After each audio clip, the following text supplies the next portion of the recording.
지금 우리의 삶은 제가 말씀드린 7개 빅테크 기업의 기술에 우리가 지금 의존해서 살아가고 있습니다.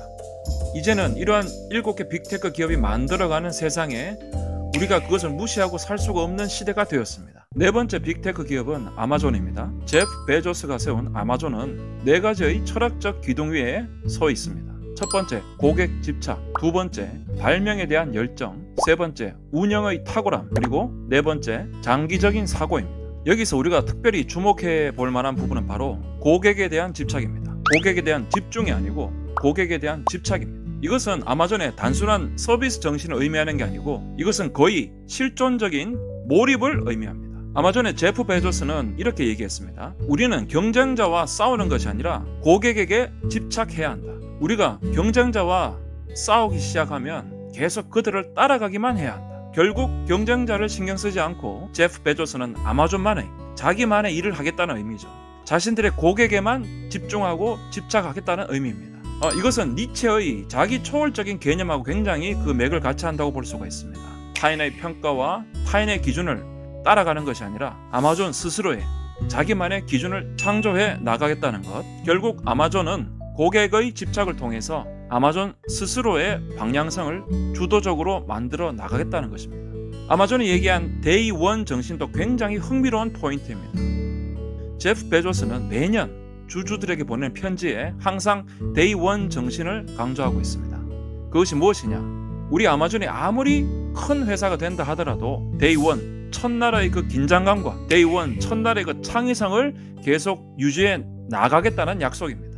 여러분 잘 아시죠? 헤라클레이토스가 이런 얘기를 했죠. 같은 강물에 2번 발을 담글 수 없다. 이런 얘기를 했지 않습니까? 모든 것은 변화합니다. 아마존이 얘기한 데이 원, 이것은 바로 급변하는 이런 세상의 흐름 속에서 항상 끊임없이 새로워지고 끊임없이 창조해 나가겠다는 그 약속과 철학을 의미합니다. 아마존이 얘기하는 장기적인 사고, 이것도 굉장히 중요한 포인트입니다. 분기별 실적에 연연하지 않고 5년 뒤, 10년 뒤를 멀리 내다보는 아마존다운 전략, 이것은 바로 일반적인 단기적 이익과 그리고 장기적인 철학, 장기적인 가치 사이에 무엇을 선택하고자 하는 아마존의 철학을 나타낸다고 볼 수가 있습니다. 아마존은 지금 이 순간에도 세계에서 가장 고객 중심적인 회사가 되겠다, 이러한 회사가 되기를 원하고 있습니다. 그렇기 때문에 본인들이 가지고 있는 기술과 본인들이 가지고 있는 효율성, 이것은 단순한 수단이다. 궁극적으로 아마존이 추구하는 철학은 언제나 아마존 고객들의 삶을 개선시키는데 거기에 방점이 찍혀 있습니다. 다섯 번째 빅테크 기업은 바로 메타입니다. 여러분들이 잘 알고 계시는 페이스북이 바로 메타입니다. 페이스북 회장은 여러분 잘 아시는 마크 주커버그입니다. 주커버그가 주장하는 내용이 이렇습니다. Move fast, 빠르게 움직여라. Focus on long-term impact, 장기적인 영향에 집중해라. Build awesome things, 멋진 것을 만들어라. Live in the future, 미래에 살아라.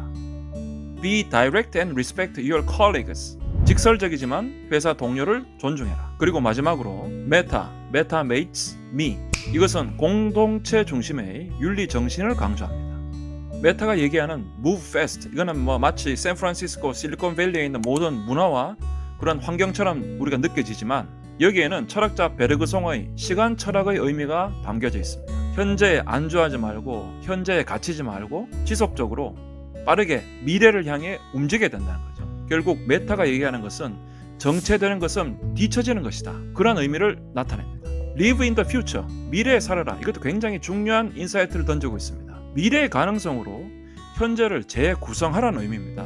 여기에 바로 메타버스의 철학이 여기에 다 들어가 있습니다. 메타가 추구하고 있는 메타버스는 흔히 얘기하는 단순한 가상현실이 아닙니다. 아바타와 같은 그런 가상현실을 만드는데 국한되지가 않습니다. 메타가 추구하는 메타버스는 존재론적인 확장을 추구하고 있습니다. 즉 거시적인 물리적인 현실과 양자 컴퓨팅, 가상, 디지털 세계의 경계가 흐려지는, 결국 우리들의 이 거시적인 존재가 물리적인 한계에 국한되지 않는, 그것을 초월하는 그런 미래 시대를 준비해 나가자는 것입니다. 마지막에 얘기한 슬로건 Meta mates and me, 이 말의 순서도 굉장히 큰 의미를 가지고 있습니다. Meta mates and me, 즉 회사가 우선이고 회사 동료가 두 번째이고 그리고 나라는 그런 순서를 나타냅니다. 나보다는 내 주변의 동료, 그리고 나와 주변 동료보다는 조직 전체에 더 우선을 둬야 된다. 이것은 메타가 추구하는 공동체주의적 윤리관입니다. 결국 메타가 추구하는 철학은 현재를 미래와 연결시킨다. 미래지향적인 연결성입니다. 기술 개발을 통해서 인간이 가지고 있는 한계를 초월하고 새로운 차원을, 새로운 디멘전을 계속적으로 만들어 나가는 것. 그것이 바로 메타의 철학에 담겨져 있는 내용입니다. 여섯 번째 빅테크 기업은 바로 엔비디아입니다. 엔비디아의 공식 사명은 이렇습니다. 다른 사람들이 할 수 없는 문제점을 해결하기 위해서 우리는 컴퓨팅을 발전시킨다. 여기서 우리가 주목해야 될 부분이 뭐냐? 다른 사람들이, 다른 이들이 할 수 없는, 여기에 우리가 주목을 해야 합니다. 결국 엔비디아는 쉬운 일에는 관심이 없는 회사입니다. 엔비디아가 추구하는 회사 존재의 인류가 직면한 근본적인 도전들에 대한 문제 해결입니다. 여러분 많이 들어보셨죠? 엔비디아 회장 젠슨 황. 이 사람의 주도 아래, 젠슨 황의 리더십 아래 엔비디아는 GPU라는 특화된 기술로 지금 현재와 미래의 중심에 있는 인공지능 혁명의 가장 항복판에 있는 회사입니다. 이 엔비디아의 GPU가 왜 중요한 것일까요? 원래 GPU는 게임이라든지 포토샵이라든지 이런 이미지 처리에, 그래픽 처리에 특화된 그런 부품으로 개발이 됐습니다. 자, 그런데 젠슨 황은 무슨 생각을 했느냐? GPU는 결과적으로 직렬 처리가 아닌 병렬 처리라는 특성을 가지고 있다. 이것은 바로 뇌신경망이 가지고 있는 뉴럴 네트워크의 병렬 연결과 유사하다. 결국 이것은 인공지능이 모방하고자 하는 뇌신경망, 뉴럴 신경망과 너무나 유사하다. 이것을 젠슨 황이 간파한 것입니다. 결국 GPU가 가지고 있는 표면적인 용도뿐만 아니라 그 GPU의 본질적인 철학을 젠슨 황은 발견을 한 거죠. 이건 바로 아리스토텔레스가 2500년 전에 얘기한 그 형상인의 개념하고 맥을 같이 합니다. 형상인의 개념, 결국 영어로 formal cause. 이게 무슨 말이냐? 존재하는 모든 것에는 그 존재하는 모든 것의 특징, 형태, 형질, 이것이 가능하도록 하는 원인, 그게 바로 형상인입니다. formal cause. 형상은 우리 눈에 보이는 겉모습이죠, 그죠? 그런데 그 형상인은 그러한 겉모습이 우리 눈에 보이도록 하는 근본적인 그 원인, 문제를 얘기하는 겁니다. 결국 아리스토텔레스는 이러한 형상인이 결합되고 구조화됨으로써 현실 체계의 구체적인 체계, 시스템이 형성될 수 있다. 이러한 내용을 주창을 했는데 젠슨 황의 엔비디아는 바로 그것을 GPU의 철학에 적용을 한 것입니다. 지금 엔비디아가 가장 집중하고 있는 철학은 바로 인공지능 혁명을 통한 인류의 발전입니다. 젠슨 황의 엔비디아는 인공지능 혁명을 결코 두려워하지 않습니다. 인공지능과 GPU를 통해서 인간 지성이 무한히 확장될 수 있다. 그러한 첨단 기술 낙관주의, 그리고 아리스토텔레스의 형상인과 근본적인 개념이 결합된 그러한 비전을 추구하고 있습니다. 네, 이제 일곱 번째 빅테크 기업 테슬라입니다. 테슬라 회장은 여러분 잘 알다시피 일론 머스크이지 않습니까? 일론 머스크의 철학은 확실합니다. 전 세계를 지속 가능한 에너지로 전환하는 것을 가속화시킨다. 이게 바로 일론 머스크의 철학입니다. 일론 머스크가 얘기하는 이 철학에는 굉장히 긴박함이 담겨 있습니다. 에너지로의 전환을 전환해서 그치는 것이 아니고 에너지로의 전환을 가속화시킨다는 겁니다. 지금 우리 인류에게 당면한 문제가 그냥 느긋하게 바라보고 지켜볼 수 있는 그런 상황이 아니라는 의미입니다. 문제를 신속하게 해결을 해야 되고 이 문제 해결을 위한 노력을 가속화시켜야 된다는 그러한 철학입니다. 이러한 것들이 바로 테슬라라는 빅테크 기업의 이들이 주창하는 가치에 다 스며들어 있습니다. 첫 번째, move fast, 빨리 움직여라. 두 번째, do the impossible, 불가능을 가능케 해라.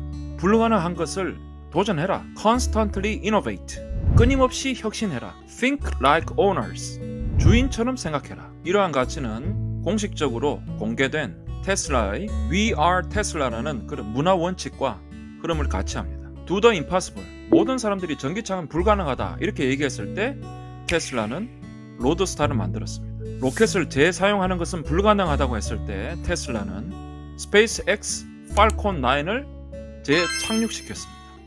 이러한 테슬라 정신은 니체가 얘기한 힘의 의지, 이 철학과 연결이 됩니다. 모든 생명체가 끊임없이 성장하고 확장하며 자신을 극복하려는 근본적인 본능을 의미합니다. 이것은 단순히 물리적인 권력이나 지배욕을 의미하는 것이 아닙니다. 살아있는 모든 존재의 창조적이고 역동적인 본질을 설명하는 니체의 핵심 개념입니다. 기존의 한계를 결코 받아들이지 않고 새로운 가능성을 창조하는 것. 인간은 자신을 극복하는 존재라는 것. 그것이 바로 니체가 얘기하는 철학입니다. 그 철학이 바로 테슬라에 깃들어져 있습니다. 테슬라의 다양한 종류의 전기 자동차, 그리고 자율주행 자동차에 대한 도전, 기가 팩토리를 통한 대량 생산, 솔라 루프, 파워 월을 통한 에너지 저장 기술, 그리고 휴머노이드 기술까지 전 세계 에너지 생태계와 기술 생태계를 완전히 재구성하고 있습니다. 테슬라의 철학은 지금 당면한 위기에 대한 급진적인 실행과 책임입니다. 지구 기후 변화, 온난화라는 실제 당면한 위협 앞에서 테슬라는 과감한 혁신과 빠른 실행만이 다가오는 인류의 미래를 바꿀 수 있다는 그 믿음이 테슬라 철학의 기초를 형성하고 있습니다. 오늘 제가 여러분과 함께 살펴본 빅테크 7개 기업의 철학을 연구하면서 저는 흥미로운 패턴을 발견할 수가 있었습니다. 첫째, 인간 중심성입니다. 둘째, 보편성의 추구입니다. 셋째, 단기적이 아닌 장기적인 비전을 추구하는 것입니다. 넷째, 불가능에 대한 도전입니다. 다섯째, 무한한 책임의식입니다. 이러한 빅테크 기업들의 공통적인 패턴에 궁극적으로 수렴하는 포인트가 있습니다. 바로 그게 무엇이냐? 기술 개발을 통한 인간이 가지고 있는 가능성의 극대화입니다. 이것은 바로 인간 중심의 철학 구현이라고도 말할 수가 있습니다. 인간 중심의 기술 철학을 구현한다라는 말로 바꿀 수가 있습니다. 그렇기 때문에 이 빅테크 기업의 기술은 단순한 도구나 수단이 아닙니다. 이 빅테크 기업들의 기술 개발은 결과적으로 인간의 한계를 계속적으로 넘어갈 수 있도록, 그래서 궁극적으로 더 나은 세계를 만들어가는 매개 역할을 하게 된다는 것입니다. 이러한 7개 기업들은 각자만의 방식으로 인간 중심의 기술 철학을 각자의 방식대로 구현하고 있는 것입니다. 오늘 여러분과 함께 세계를 주도해 나가고 있는 7개 빅테크 기업의 철학에 대해서, 그리고 그들의 기술에 담겨져 있는 철학의 배경에 대해서 살펴보았습니다. 오늘 제가 여러분께 말씀드린 내용은 이것은 단순히 어떤 기업 연구가 아닙니다. 지금 우리의 삶은 제가 말씀드린 7개 빅테크 기업의 기술에 우리가 지금 의존해서 살아가고 있습니다. 이제는 이러한 7개 빅테크 기업이 만들어가는 세상에 우리가 그것을 무시하고 살 수가 없는 시대가 되었습니다. 빅테크 기업들의 철학은 우리의 현실이 되었습니다. 결국 이 기업들의 철학은 우리 삶의 철학과 직접적으로 연결되게 됩니다. 빅테크 기업들이 매일매일 매 시간마다 새로운 기술과 새로운 플랫폼을 우리에게 제공합니다. 이러한 것들을 활용해서 무엇을 만들고 무엇을 실현해 나갈 것인지는 결국 사용자인 우리들의 몫입니다. 소크라테스는 이런 얘기했습니다. 성찰이 없는 삶은 가치 없는 삶이다. 결국 지금 시대에 빅테크의 기술과 철학을 성찰하지 않는 삶은 결국 위험한 삶이라는 의미입니다. 이것은 우리 스스로의 실존적인 문제입니다. 여러분의 생각은 어떠십니까? 다음 시간에 더욱더 깊이 있는 철학과 기술에 대한 내용으로 여러분 다시 찾아뵙겠습니다. 여러분과 함께 배우고 성장하길 바랍니다. 영상 시청해 주셔서 감사합니다. 영상의 내용이 마음에 드신다면 좋아요, 구독, 알림 설정 부탁드리겠습니다. 지금까지 철학과 기술을 연구하는 김동찬 연구소였습니다. 감사합니다.